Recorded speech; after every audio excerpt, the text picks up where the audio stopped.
Hey everyone, Zosi here. Today we're going to be talking about the reruns that are coming in patch 4.4 and which characters you should pull for. So let's get started. What characters are returning? For phase 1, we're going to be having Sparksy, DHPT, and Evernight. For phase 2, it's going to be Ceridra, Anaxa, and Aventurine. So let's start with Sparksy. Sparksy is a great DPS by herself, a great sub DPS for Silver Wolf level 999, and benefits from the current Elation environment.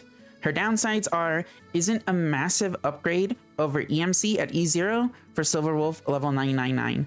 So because of that, because she isn't a massive upgrade, you kind of better off either spending your pulls on the Elation Sustain, who could potentially be a bigger upgrade. And we're also going to be using this rating system. So for example, B+.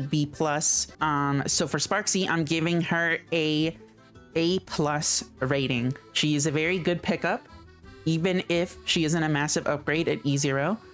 She's still really good, especially if you get her to E2, basically. Next, we have Dan Heng. So Dan Heng is the only 5-star Astral Express sustain for Himiko. He is also the only attack scaling Crisis Air sustain, and he is also a universal sustain for all attack scalers in the game.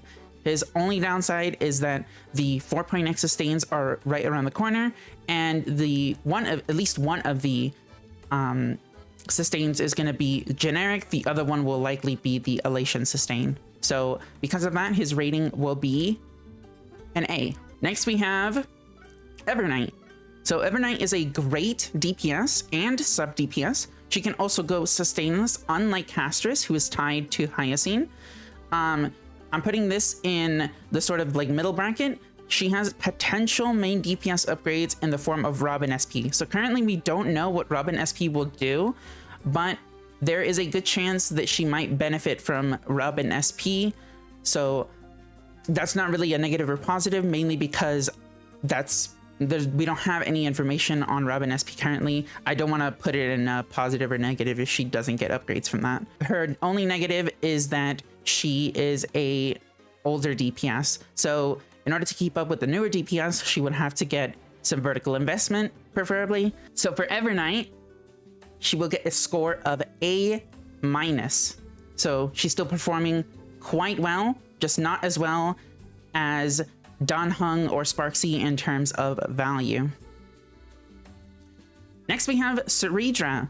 So Ceridra is still best in slot in teams that want her. I don't think she's going to be dropping out of her teams anytime soon. And she also feels complete at E0, S0. So she has tons of free-to-play options, and her E1 is pretty good, especially for Finon, but it's not mandatory, and she kind of just feels like a complete character already. It's a high. Her negatives is that she's still a niche support. Surprisingly, not many characters benefit a lot from just only using skills, and a lot, if like pretty much all of the characters from 4.0 don't want her, not even Himiko Nova. So she still doesn't have a place outside of her best in slot teams. And so for that reason, she is getting a B+. Next up is Anaxa. So Anaxa is great in Apocalyptic Shadow because he's able to implant so many weaknesses, and he's also a great support for the Herda. His downside is that he is an older DPS. If you want to make him your main DPS, he is older, and usually you have to invest verticals into that DPS to perform better, but unfortunately his verticals aren't the best. They're a bit lackluster. And even if you wanted to just use him as a sub DPS for the Herda's performance in 2026 isn't exactly the best currently.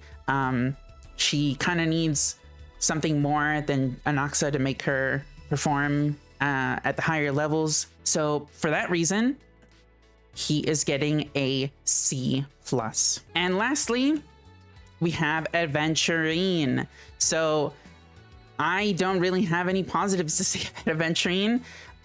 He has a hard time sustaining in 2026. He has no Nova Flares in sight. And in a lot of his teams that used to use him, you can just use DHPT Or you can probably use the new 4.x generic sustain that will eventually come out. And lastly, if you're a massive fan of Aventurine, you can just pull for his new form, the Wave Flare Aventurine. So for that reason, just don't. Just don't pull for Aventurine. Just pull for Wave Flare. It's much better value. Usually, I don't care if it's a character that you like. Usually, I would say just pull that character if you really like them. But in the case of Aventurine, you're going to be getting a new version of Aventurine anyways. So if you like Aventurine, just pull the new Aventurine instead. Can we use Aventurine if we like big doctors? Yes, if you like big doctors, pull for Aventurine. Thank you for watching. If you enjoyed the video and you want to see more of these little PowerPoints, like and subscribe. You know, fucking YouTube stupid stuff. Comment, whatever the hell.